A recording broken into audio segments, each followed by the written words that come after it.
Welcome to this special press conference on Operation Sindoor. We will begin with opening statements by the three senior officers to my right here, who have been directly overseeing operations during Operation Sindoor.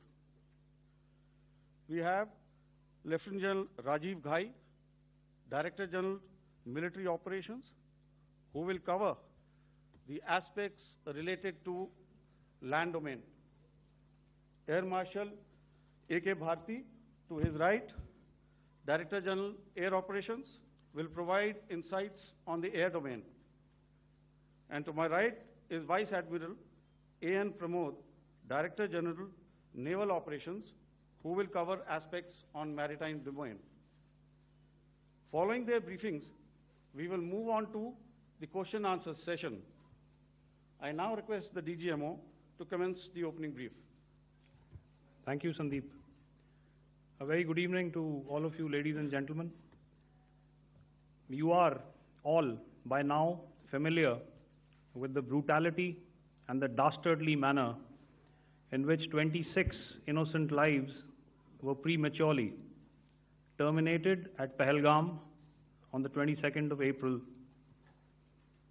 When you combine those horrific scenes and the pain of the families that the nation witnessed with numerous other recent terrorist strikes on our armed forces and defenseless civilians, we knew that the time had arrived to make yet another compelling statement of our resolve as a nation.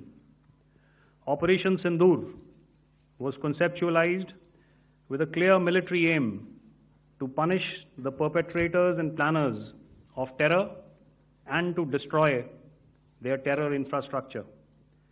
What I do not state here, of course, is the often stated determination of India and its intolerance to terror. It set into motion a very diligent and microscopic scarring of the terror landscape across the borders and the identification of terror camps and training sites. The locations that emerged were numerous, but as we deliberated more, we realized that some of these terror hubs were now bereft of any presence and had preemptively been vacated, fearing retribution from us. There was also a term of reference and our own binding, self-imposed restriction to target only terrorists and thus prevent collateral damage. There were 9 camps that you are now all familiar with, which were confirmed by our various intelligence agencies to be inhabited. Some of these were in POJK, while there were others that were located in the Punjab province in Pakistan. Nefarious places such as Muridke, the hub center of the Lashkar-e-Taiba, has over the years bred infamous characters such as Ajmal Kasab and the likes of David Headley. What followed was a careful scrutiny of each of these sinister locations, their layout, configuration, even the type of construction in each structure, and the terrain obtained around these. This was with an obvious intent to deduce and identify the exact vector that was required for their neutralization, as also the eyes in the sky that we would send up to ensure that we brought back evidence that we had indeed targeted what we set out to. The precise images of these engagements on that fateful and historical night have already been showcased during the first press statement on the 7th of May that was helmed by our Foreign Secretary. I have no doubt in my mind that we achieved total surprise, and those strikes across those 9 terror hubs left more than 100 terrorists killed, including high-value targets such as Yusuf Azhar, Abdul Malik Rauf, and Mudassir Ahmed that were involved in the hijack of IC-814 and the Pulwama blast.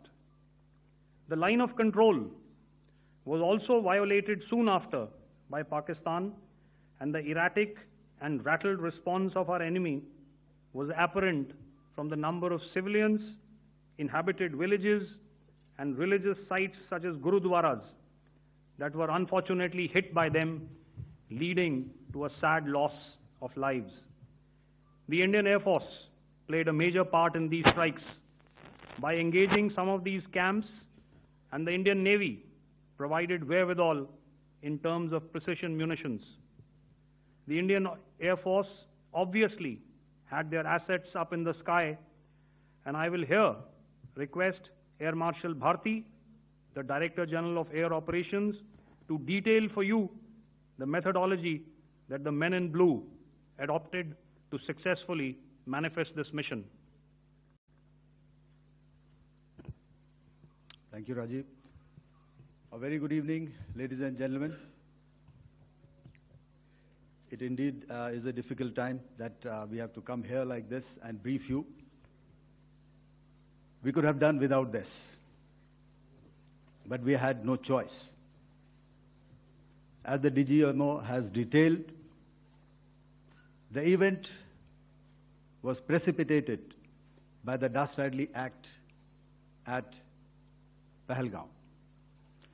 The sequence of events have already been detailed. We carefully selected the targets, and out of the 9 selected targets, the target systems that were given to the Indian Air Force were the notorious training camps at Bhavalpur and Muridke, these being further from the international boundary. Through critical target system analysis, we analyzed what was to be done to annihilate these targets and plan to engage these targets with precision air-to-surface guided munitions so as to avoid collateral damage. The modalities of planning process I will not go through at this instant. However, what I would like to show you is the results that we achieved through our targeted airstrikes. Could I have the second slide, please?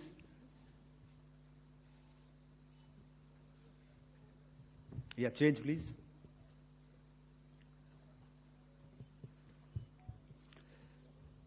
Okay. This is what the terror infra at Muridke looks like. If you see, north is as indicated, and to the right is east, where the international boundary lies. Could we have the next slide, please?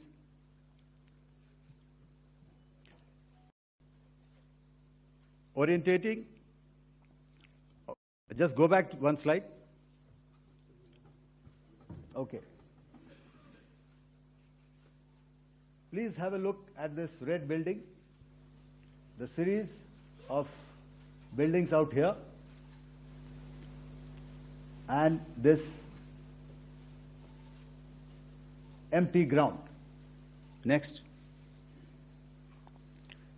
If you relate, the empty ground is here, and you see this is the first weapon that is impacting. This is the impact point number 1 on Muridke training camp with our precision guided weapons on early morning 7th. Next, please. Keep your eyes glued for the second weapon coming in and the second impact on the selected target point. Next slide, please.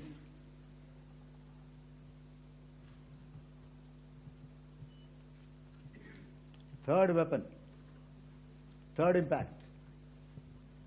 Continue. And fourth weapon, fourth impact.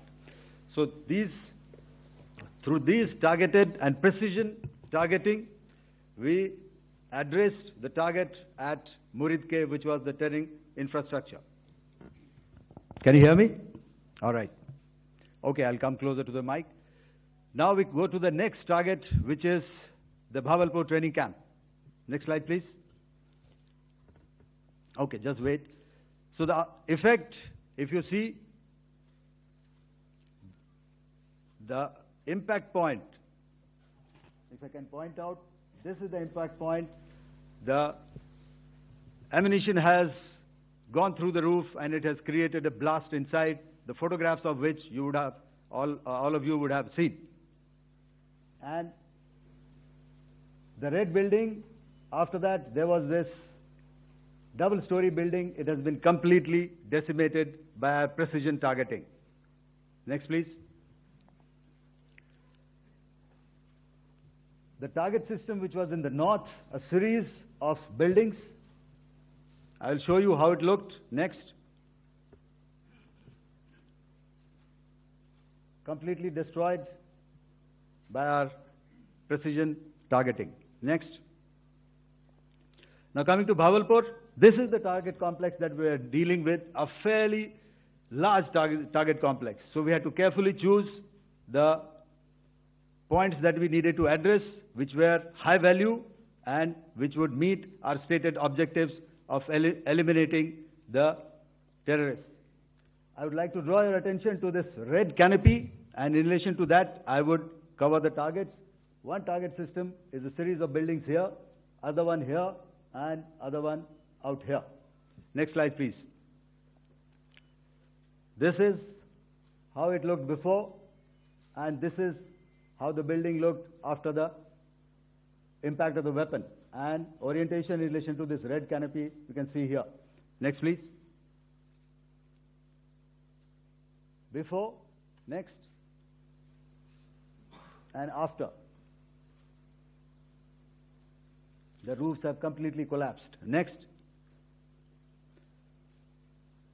This is the target system. Next. Precision targeting, and we have achieved our objectives here. Next.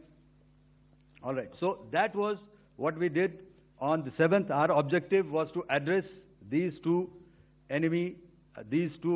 terrorist camps, and that we did with precision. And thereafter, we maintained a robust air defense posture, because remember, our objective was to target the terrorists and terrorist infrastructure, not any other infrastructure, not the Pakistani military, not the Pakistani any other infrastructure. So that is what we have maintained on the 7th of May. However, what we saw in the evening of 7th of May, we were saturated with a raid of Pakistani unmanned aerial vehicles and small drones.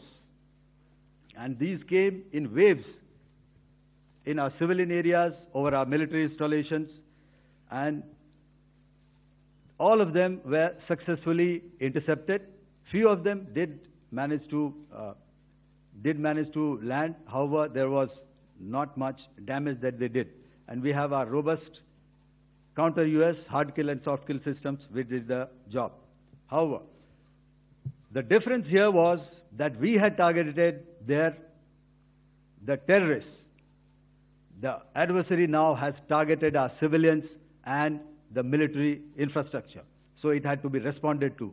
So in a quick and calibrated response, that very night, we struck their radar installations at Lahore and close to Gujranwala, the LYT installation, to indicate to him that we are ready, yet we do not want to escalate. Our fight was with the terrorists and not with the Pakistani military establishment. Thank you.